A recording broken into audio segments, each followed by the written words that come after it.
आइए हम प्रार्थना करेंगे। हमारे स्वर्गीय पिता, हम धन्यवाद करते हैं, एक और दिन प्रभु आपने हमारे जीवन में दिया। हम धन्यवाद करते हैं पिता, आपने अवसर दिया आपके चरणों में हम मिलकर आ सके। आपका वचन हमारे हाथ में है प्रभु, आपकी आत्मा के द्वारा लिखा गया वचन प्रभु आप ही हमें समझाएं, वचन की गहराई को समझने के लिए सहायता करें, ताकि ये वचन हम सब के लिए आशीष का कारण बने। यीशु मसीह के नाम में मांगते हैं, आमीन आमीन। पिछली क्लास में हमने देखा था बाइबल का लेखक कौन है। आज हम देखेंगे कि मैं बाइबल पर क्यों विश्वास करूं, ऐसा क्या है इस वचन में, बाइबल में, जो मैं इस पर विश्वास करूं। तो सबसे पहली बात, आइए हम परमेश्वर के वचन में पढ़ेंगे रोमियो की पत्री 1 अध्याय का 1 और 2 वचन। पौलुस की ओर से, जो यीशु मसीह का दास है और प्रेरित होने के लिए बुलाया गया और परमेश्वर के उस सुसमाचार के लिए अलग किया गया है, जिसकी उसने पहले ही से अपने भविष्यद्वक्ताओं के द्वारा पवित्र शास्त्र में हमारे प्रभु यीशु मसीह के विषय में प्रतिज्ञा की थी। इधर जो शब्द आया है पवित्र शास्त्र, इंग्लिश में लिखा है होली स्क्रिप्चर, पवित्र शास्त्र। तो ये बाइबल, इसके विषय में लिखा है ये पवित्र शास्त्र है। पवित्र शास्त्र का मतलब क्या है, इसको थोड़ा सा हम देखें। परमेश्वर पवित्र है। ये पवित्र शब्द जो है ये सिर्फ परमेश्वर के लिए इस्तेमाल किया गया है। इंसान पवित्र नहीं है, बल्कि परमेश्वर पवित्र है, उसका वचन पवित्र है। यानी ये हमारे हाथ में जो वचन है, पवित्र का मतलब इसमें जो बातें लिखी गई हैं, इसमें जो विषय दिए गए हैं, ये परमेश्वर की पवित्र इच्छा को प्रकट करता है। ये पवित्र परमेश्वर के स्वभाव को प्रकट करता है और इंसान के लिए इसलिए दिया गया है ताकि इंसान भी परमेश्वर की पवित्रताई में बढ़ सके। दुनिया में बाकी किताबों को जब हम देखते हैं, कोई भी किताब इस स्टैंडर्ड में नहीं आती है। यानी बाइबल की ये क्वालिटी कि ये पवित्र है, इसको बाकी सब किताबों से अलग करती है। सबसे पहली बात जो हमने देखी, ये पवित्र है। पवित्र परमेश्वर का स्वभाव, पवित्र परमेश्वर की योजना, पवित्र परमेश्वर की इच्छा इस वचन के द्वारा प्रकट होती है। क्यों होती है, क्यों दिया गया? ताकि इंसान भी जो आज की डेट में पाप का गुलाम है, पाप की गुलामी से छूटकर पवित्र परमेश्वर की सिद्धता में बढ़े। दूसरी बात हम देखेंगे इब्रानियों की पत्री 4 का 12 वचन। क्योंकि परमेश्वर का वचन जीवित और प्रबल और हर एक दो धारी तलवार से भी बहुत चोखा है और प्राण और आत्मा को और गांठ गांठ और गूदे गूदे को अलग करके आर पार छेदता है। एक बार फिर, क्योंकि परमेश्वर का वचन जीवित, क्योंकि परमेश्वर का वचन, इधर जो शब्द आया है परमेश्वर का वचन, यानी ये बाइबल जो हमारे हाथ में है ये परमेश्वर का वचन है। हालांकि हमने पिछली क्लास में देखा था 40 अलग अलग व्यक्तियों के द्वारा ये लिखा गया। 40 अलग अलग व्यक्ति जो अलग अलग समय के, अलग अलग जगह के और अलग अलग पृष्ठभूमि के लोग थे। वो परमेश्वर के हाथ में मात्र कलम थे, पेन थे, जिन्होंने करीब 1600 साल के अंतराल में ये वचन लिखा। तो भी उन 40 व्यक्तियों में करीब 40 व्यक्ति, उनकी बुद्धि या उनकी अपनी विचारधारा इस वचन में नहीं लिखी गई। इंसान ने अपनी बुद्धि की बातें नहीं लिखी हैं, अपनी योजना या अपनी कल्पना की बातें नहीं लिखी, परंतु ये परमेश्वर का वचन है। परमेश्वर ने अपने आत्मा के द्वारा लोगों पर प्रकट किया और लिखवाया, इसलिए ये परमेश्वर का वचन है। इसकी एक खास बात और है, परमेश्वर का वचन होने के कारण सारी मानव जाति जो परमेश्वर की है, सब मनुष्य बेशक किसी भी देश के हों, किसी भी धर्म, किसी भी जाति के हों, सब मनुष्य परमेश्वर के हैं। परमेश्वर ने हर एक व्यक्ति को अपनी योजना में बनाया है। हर एक व्यक्ति के जीवन से परमेश्वर की योजना है। ये परमेश्वर का वचन होने के कारण हर एक व्यक्ति के लिए आसानी से उपलब्ध है। यानी परमेश्वर का वचन प्राप्त करने के लिए एक व्यक्ति को चांद पर जाने की जरूरत नहीं है, 7 समुद्र पार यात्रा करने की जरूरत नहीं है, परंतु आसानी से हर व्यक्ति को परमेश्वर का वचन उपलब्ध है। ना केवल आसानी से बल्कि अपनी खुद की भाषा में, क्योंकि दुनिया में एक ही किताब है जो सबसे ज्यादा भाषाओं में इसको अनुवाद किया गया है। क्यों? क्योंकि ये परमेश्वर का वचन है और हर एक व्यक्ति के लिए है। तीसरी बात, इसी को और आगे हम पढ़ें, क्योंकि परमेश्वर का वचन जीवित और प्रबल, यानी जीवित का मतलब जब एक व्यक्ति इस वचन को स्वीकार करता है तो उस व्यक्ति में जान आ जाती है। जान का मतलब आत्मिक रूप से इंसान मरा हुआ है, पाप के कारण अपने सृष्टिकर्ता पवित्र परमेश्वर से इंसान दूर है। शरीर में तो जिंदा है परंतु आत्मा में मरा हुआ है, आत्मा में परमेश्वर से दूर है। जब एक व्यक्ति, एक पापी व्यक्ति जब इस वचन को सुनकर इसको स्वीकार करता है, उस व्यक्ति की मरी हुई आत्मा में जान आ जाती है, जीवन आ जाता है। यानी ये वचन ये जीवित है। दुनिया में बाकी किसी भी किताब में ये खूबी नहीं है। कितनी भी किताब पढ़कर देख लो, एक व्यक्ति जो पापी है उसका पाप नहीं जाएगा, परमेश्वर से उसका मेल नहीं होगा। केवल एक ही किताब है जिसको परमेश्वर का वचन कहा गया है, जो जीवित है, यानी इसमें जीवन है। एक व्यक्ति जब इसको स्वीकार करता है उसमें जीवन आ जाता है। और दूसरी बात इसमें लिखी है, ये प्रबल है, यानी पावरफुल है, इसमें ताकत है। किस बात की ताकत? ये अंधी आंख को भी खोल देता है।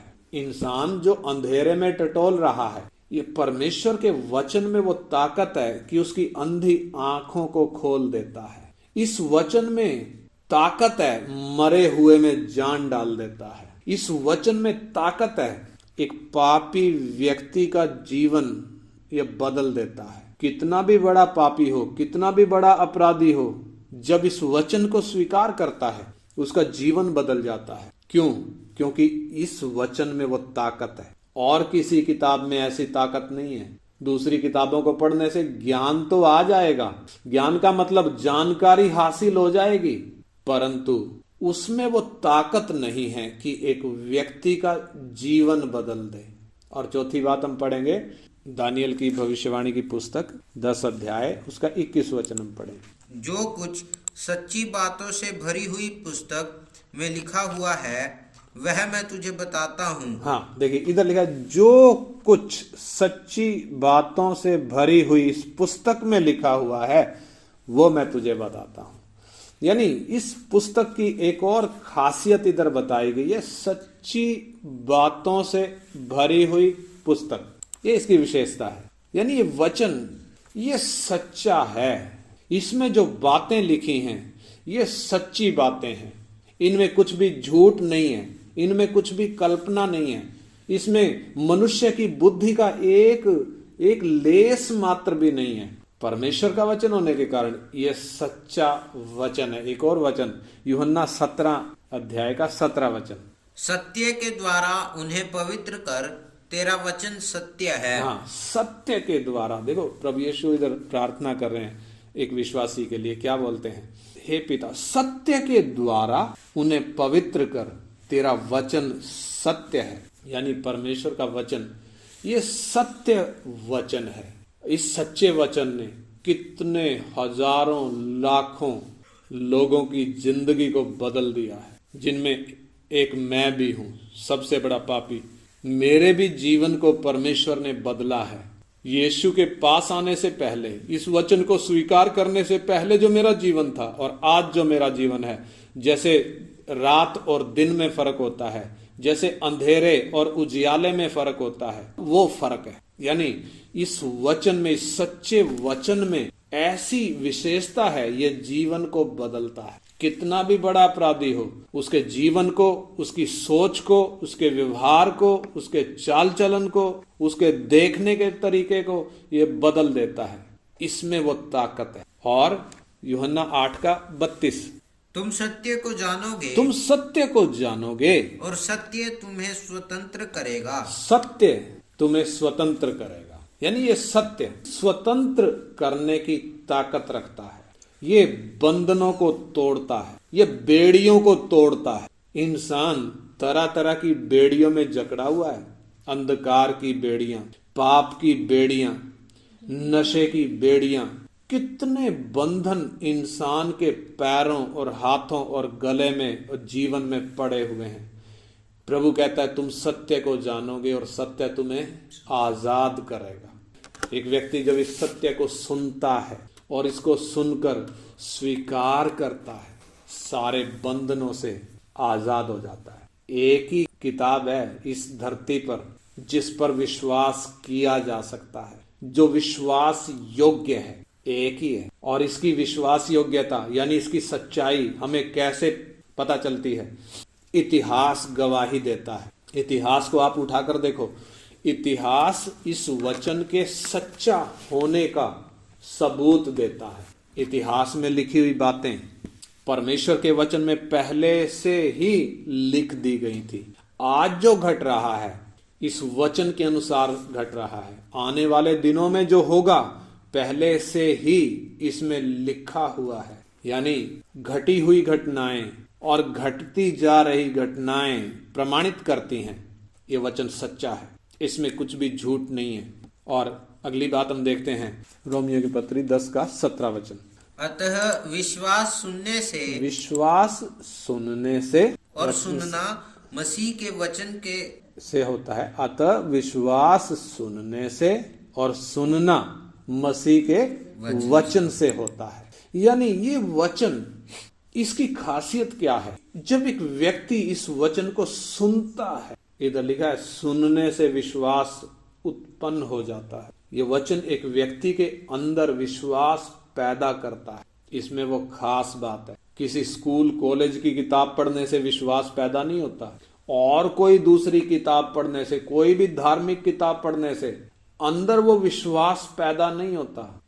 जीवते और सच्चे परमेश्वर पर, यीशु पर विश्वास वचन को सुनने से आता है। इस वचन की खासियत, एक व्यक्ति जब इसको स्वीकार करता है, जब इसको सुनता है, उसके अंदर ये विश्वास पैदा करता है और वो व्यक्ति विश्वास से चलने लगता है। परमेश्वर का धन्यवाद हो, ऐसी किताब परमेश्वर ने हमारे हाथ में दी है। एक और अगली बात हम देखेंगे, फिलिपी 2:15 और 16 वचन। ताकि तुम निर्दोष और भोले होकर टेढ़े और हठीले लोगों के बीच परमेश्वर के निष्कलंक संतान बने रहो, जिनके बीच में तुम जीवन का वचन लिए हुए जगत में जलते दीपकों के समान दिखाई देते हो। हाँ, इधर जो बात लिखी है, ताकि तुम निर्दोष और भोले होकर टेढ़े और हठीले लोगों के बीच परमेश्वर के निष्कलंक संतान बने रहो, जिनके बीच में तुम जीवन का वचन लिए हुए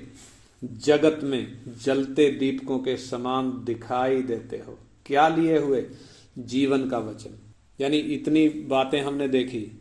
अगली बात, ये वचन जो हमारे हाथ में है, ये जीवन का वचन है। जीवन का वचन है, यानी एक व्यक्ति जब इस वचन को स्वीकार करता है, अनंत जीवन का भागी बनता है।